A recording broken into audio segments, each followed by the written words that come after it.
Happy birthday, Renu. I can't believe it's come around again. 5 years. 5 years of GUcast, Wow. that's it. Yeah, we're still going. Can't believe it. Can you believe it? I'm sure we've gotten better at this over the last 5 years. Well, I'm not sure how we gotten better, but I can give you a few facts and figures for those of you who've bothered to listen or to watch this little quick birthday snippet for our 5th birthday. We have posted 180 episodes, so we'd want to be at least getting better, I suppose, I hope or not hemorrhaging too much audience. 180, Yeah. I don't even know how many hours that is, but it's like, okay, 180 episodes since the 27th of March 2020 when we posted the very first episode. Cumulative audience out there of more than 300,000 between audio and video. That is humbling stuff. In 147 different countries. And you can see it. We get all this great data about where the audience is. We can tell you that about 30% are in North America, about 26 or 27% are in Europe, another 25-ish% in Australasia, and then, rest of the world. And we don't have exact data on China because it's hosted on different servers in China. Thanks to our Chinese friends. But look, there you go. A lot of episodes, quite a big audience has put up with us over the years in like 147. And I see here a listen score of 32. What does that mean? Listen score is one of these metrics that ranks podcasts. So that we have a listen score of 32, which means we're in the top 5% of all podcasts for listenership. So that's quite good to know. Now, that's because a lot of podcasts have literally 1 or 2 listeners, but it does rank us very highly. So there we go. So that's good as well. So 5 years later, we're still going. And thank you to all we that started audience. as audio podcasts, remember? Yes. And that was back in, the throes of the most intense lockdown we've ever had. That I've ever experienced. And we used to have our studio, this makeshift studio at Peter Mac, and we just used to do it in Scrubs. And we'll flash up a few pictures for any of you watching on YouTube, and we're going to put a little reel together with this as well. But I remember that. We still have some of the same equipment actually from back then. But we moved pretty quickly to video podcasts because we realised how popular they were. And so it only took us about a year, I think, to... Well, I've got the milestones for you now, Madam Epen. So we did our first video podcast in August 2021, so about 18 months later. And I remember it very well. It was on prostate MRI, and it was 2 great friends of the podcast, Matt Cooperberg and Ben Davies arguing, against it. And both of whom have been great friends of the podcast. Matt and Ben, thank you very much. But that was the very first video podcast in at Peter Mac when we used to haul all the gear in. And I used to build this studio and take it apart again. And out of all this equipment that we used to just kind of cobble together. And I look back at those episodes now, they were a bit rough and ready. They still sounded good. We had good audio equipment, but the video was a bit rough. But then 2 years later, June 2023, we built this studio, the one we're in here, here in my house. That was a big leap forward, wasn't it? Yeah, we took a little hiatus to prepare for this because it did take a lot of preparation. But it looks amazing, doesn't it? And this has been our home ever since. And also back in 2023, that's when we put together the partnership program, which enabled us to splash out on all this equipment and get all the video editing done professionally and really ramp up the content and all that. So we'll thank our partners in a minute as well. But new studio, June 2023. So we're almost 2 years into this studio. I can't remember life without that studio, actually. What else do we do? Live events. It's a thing that right. podcasters do. Some of the podcasts I listen to, the big, sports podcasts or politics podcasts, they run live events which are popular. So we started doing a few live events. And the first we did was at ANZUP, the ANZUP annual meeting in 2023, when there was a debate, you and I debating each other on... Who won that one again? You kicked my ass, I remember. Edgevin Pembroke, I remember. The audience poll did not go well for me that day, did it? But live events and more of that. We're going to do more of those this year. And then in 2023, the other big thing, I suppose, for us was... we got invited by the European Urology gang to start doing podcasts for them. Branched out a bit, So both the European Urology and the European Urology Oncology podcast started around that time. Yeah, when Alberto Briganti took over at European Urology. And Morgan Rapre at EUO, and it was part of their vision for the family of journals to take that forward. And what a great idea that was. Great. And it's been fantastic to spread the wings a little. It has. Which brings us up to now. And look, I suppose what we want to do is thank a few people.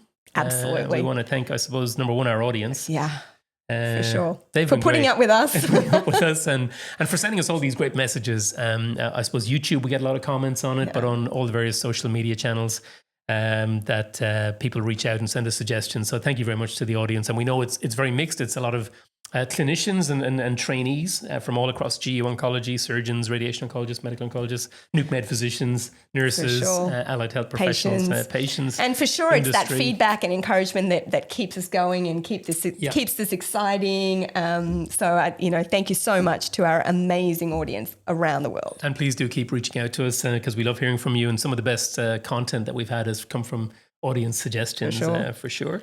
The guests, Renu. That's why people tune in. Yeah, it's not for you and me, that's for sure. It's the guests. For sure. And it's been such an honor to highlight these amazing guests on the podcast. And we've had a lot of fun with them. Hundreds and hundreds of them. So thank you so much for sharing. And they've all become friends of the podcast. Wisdom and knowledge. And hopefully all of them have got some merchandise from us. If not, please let us know. And we should thank those who help us on that. We got Katie, our partnership manager, who does look after a lot of the social media and looks after the partners and sends out all the merch as well to the guests who come on the podcast and to the various videographers who helped us out. Of course, the videographers, our fellows and registrars who stepped in, Abdullah Al-Kanadi, David Hennes, David Chen, especially when we've been on site at conferences. We've really appreciated their help to make all those conference highlights episodes happen. And then our partners, because we couldn't do all this type of professional level content without all these companies who support the podcast. They're on the same mission as us to improve the outcomes for GU oncology patients around the world through the power of education. So we want to thank our gold partners, Johnson & Johnson, Mundi Pharma, Bayer in China, and Astellas Oncology, who we've worked with very closely for the last nearly 3 years. Our silver partners, Bayer here in Australia, MSD, Device Technologies, and Novartis. Our bronze partners, Cipla, Ipsen, and Rigicon, and our other partner, Icon Cancer Centre, who have been fantastic supporters as well. So the partners have been great, Renu, fun to work with. They've been great. They give us lots of ideas. They give us lots of feedback. Since 2023, this has really taken us to a whole new level. And then finally, our advisors. When we set up the podcast at the very start, we realized that we had a very talented bunch of people we could reach out to say, well, what would we listen to on a GU Oncology podcast? They're all listed on the website. They're all very good friends of the podcast. You'll recognize them by their GUcast jackets, yes, special clinical advisor jackets. But I think they're crucial for us being such a multidisciplinary podcast. I mean, we're two urologists who do this. So without their input and guidance, we couldn't have such a multidisciplinary focus. And we should give a nod as well to some of the other great urology and GU oncology podcasters out there who've been great to work with as well. We have to give a nod to our friends at Euro Amigos, Tom and Brian especially, but also Silky and Chris Sweeney, who are part of the Euro Amigos clan, and they're great friends of the podcast. Gil Morgan at Onco Alert as well, and to many of the other urology podcasts we love listening to. Absolutely. And we have so many exciting things coming up. It's really quite interesting you've listed them, but it's quite incredible. This is APCCC year again. Yes. And do you remember 2 years ago we had those travel awards? Should we do that again? They were pretty popular. They were, yeah. We gave away 3 awards, fully funded trips to the APCCC in Lugano, the world's best prostate cancer meeting. But we did get a bit of backlash to that because we restricted it to Australian trainees. And I don't think we can get away with that now. Yeah. So we might have to widen the net a little bit, but watch out for that. Travel awards to the APCCC. I think we'll do that again this year. For sure. And we got some new initiatives. We got Journal Club starting up. I mean, we do talk about a lot of key papers on this podcast, but we are going to dedicate a session every 2 months called GUcast Journal Club, and we'll work with some trainees on that, and that's coming next month, I think, the first episode. Yeah, absolutely. And then something I'm really excited about are more live events. I think that's really cool. And so we're excited to do more of that this year and take it to a bigger level, maybe a bit more than just you and me debating each other.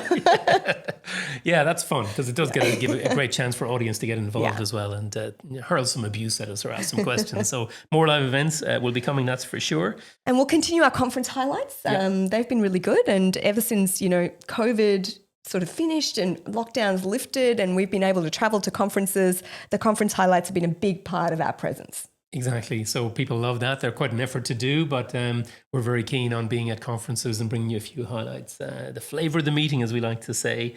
A couple of other things we've got. That's quite exciting about CPD, continuing professional development. That's very cool. So here in Australia, we have recently been successful in applying to CPD Home, which is the Australian Medical Association portal for CPD for your educational points.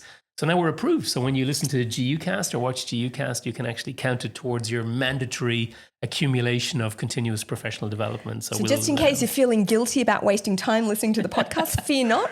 It will count for something. It counts. That hour you just wasted listening to That's GUcast, right, you can actually claim that you were being educated. So yeah, we're grateful to the Australian Medical Association for certifying us, and there'll be more about that coming very soon. We'll provide details on how to claim all that. Lots more. We don't want to give it all away, I suppose. No, but it's been a worthwhile 5 years and lots to celebrate and lots to look forward to. And Renu, it's been fun working with you. I've loved every single minute of it. Declan. Thank you for putting up with me. Anytime. Cheers.